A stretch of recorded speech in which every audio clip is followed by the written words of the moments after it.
Бях на 16, а той на 19, когато се запознахме.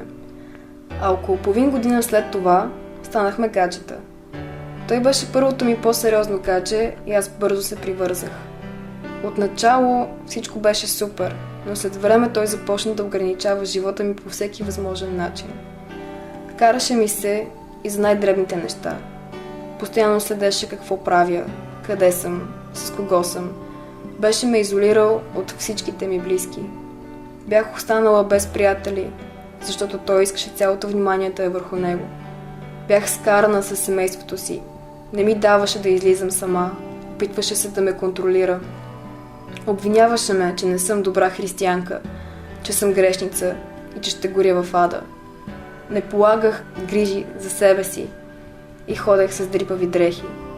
Беше убеден, че не трябва да си купувам дрехи, когато той не си купува.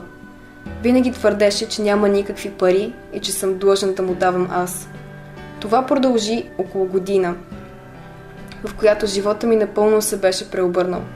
Бях забравила какво е хората да са мили и да не ме критикуват за всяка една моя постъпка. Макар и трудно, намерих сили да се откъсна от всичко това и да взема живота си в свои ръце. Това, което искам от хората, които гледат, е да не позволяват на друг да диктува живота им. Изборът как той ще протече е изцяло ваш. Искам да търсите най-доброто за себе си и да се борите за щастието, защото животът е един и нека бъде красив.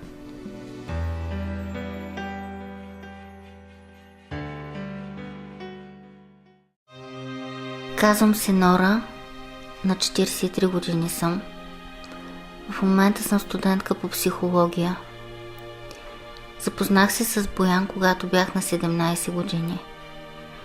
Виждах някои негови дефекти. И въпреки, че ме изолира от близките ми и често се държеше зле, ако не е доволен от мен, аз се омъжих за него. На 19 години родих дъщеря.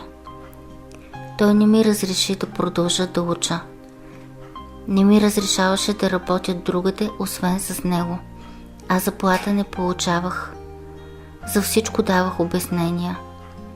Тормозеше ме всячески. Стигна се и до изнасилване. За него жената беше длъжна винаги да е на разположение. И не беше опция.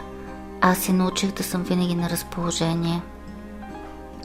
Често чувах вечер в съседната стая как майка му плаче и вика за помощ. Очевидно с нея се случваше същото, което се случва и с мен. Той обаче не реагираше по никакъв начин. Беше свикнал с това. И сякаш баща му го подкрепеше да прави същите неща. Той ме унижаваше дори пред приятели, родителите му и на публични места. Странното беше, че дори майка му не реагираше на неговото поведение.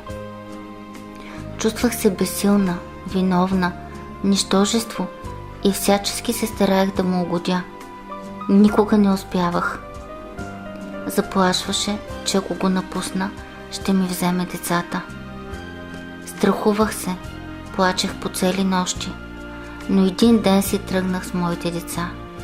Не исках те да живеят така. Никой не бива да живее така, дори един ден. Сега успявам да уча. Сама съм.